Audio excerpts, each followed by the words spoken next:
Sadness is a normal human emotion. We all experience it from time to time. It's that feeling of being down, blue, or unhappy. Sadness is usually temporary. It fades away as we process our emotions and cope with whatever is causing us to feel sad.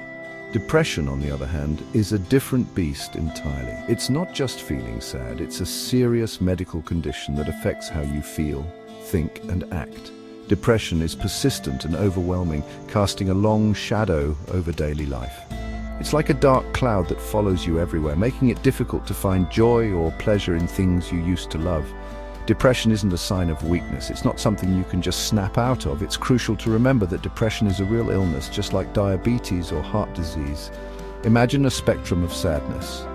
On one end, we have those everyday blues. On the other end, we have clinical depression. It's important to understand where you fall on this spectrum. If sadness lingers and begins to interfere with your daily life, it's time to seek help. Depression manifests itself in many ways. It's not always easy to recognize. Sometimes the signs are subtle, other times they're impossible to ignore. Here are some common symptoms of depression. Persistent sadness. This is a hallmark of depression. It's a feeling of sadness that doesn't go away, loss of interest. Things you used to enjoy no longer spark your interest. Hobbies, passions, and social activities lose their appeal. Changes in appetite and sleep. You might experience a significant increase or decrease in appetite. Sleep patterns can be disrupted with insomnia or excessive sleeping, fatigue and low energy, feeling constantly drained and exhausted even after a night of sleep. Difficulty concentrating, trouble focusing, remembering things or making decisions. These are just a few of the many faces of depression. It's important to remember that everyone experiences depression differently. There's no single symptom that defines it. If you're concerned that you or someone you know might be struggling with depression, don't hesitate to reach out for help. Early intervention is key. Depression isn't just all in your head in the sense of being imaginary. It has a real physical basis in the brain.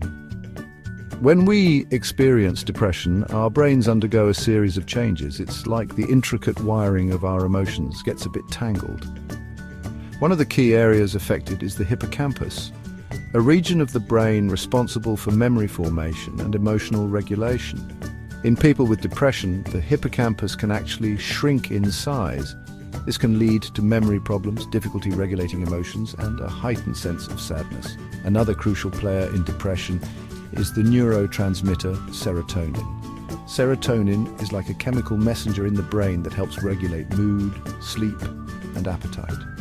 In depression, serotonin levels are often out of balance.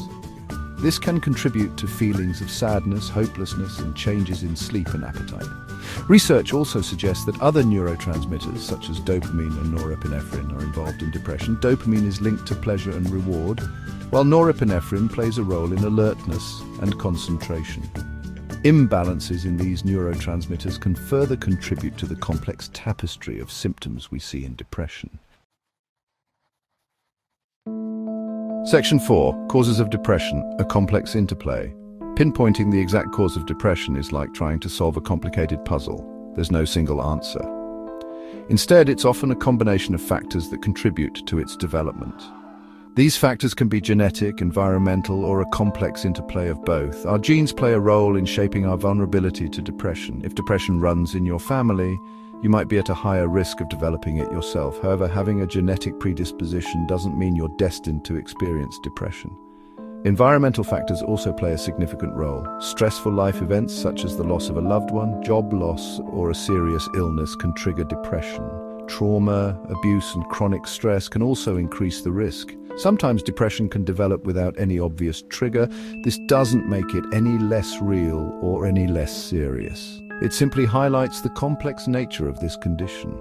Understanding the causes of depression is crucial for developing effective treatments and for reducing the stigma surrounding this often misunderstood illness.